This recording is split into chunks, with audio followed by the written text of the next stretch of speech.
दादाश्री पुढे म्हणतात, अरे काय तू अहंकार करतोस?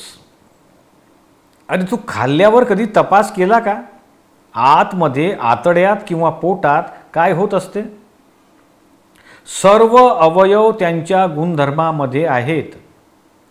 नाक जर त्याच्या गुणधर्मामध्ये नसेल तर सुगंध किंवा दुर्गंध येणार नाही. कान जर त्याच्या ऐकण्याच्या गुणधर्मामध्ये नसेल तर ऐकू येणार नाही.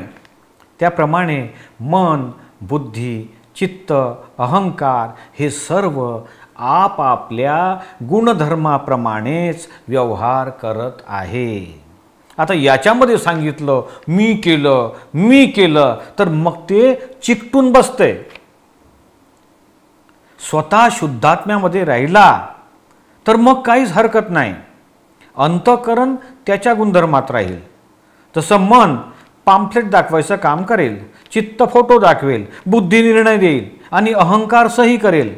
अशा तऱ्हेनं सर्व बरोबर चालेल. अंतःकरण आपल्या स्वतःचे गुणधर्म दाखवेल आणि शुद्धात्मा हे स्वतःचे गुणधर्म दाखवेल.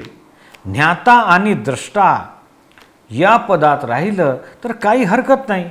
प्रत्येकजण आपापल्या गुणधर्मामध्ये आहेच. अंतःकरणामध्ये कोणते कोणते गुणधर्म बिघडले आहेत त्याचा तपास करायचा आणि बिघडले असतील तर कशा तऱ्हेने त्यांना सुधारायचे इतकंच करायचं आहे. पण तो म्हणतो मी विचार केला, मीच बोलतो, मीच करतो, हे हातपाय आणि ते त्यांच्या गुणधर्मामध्ये आहे. पण हा काय म्हणतो, मी चाललो, मात्र अहंकारच करतो आणि अहंकारानेच मग प्रतिष्ठित आत्म्यास स्वतःचा आत्मा मानतो. खोट्या मान्यतेने, रॉंग बिलीफने हे सर्व घडत आहे.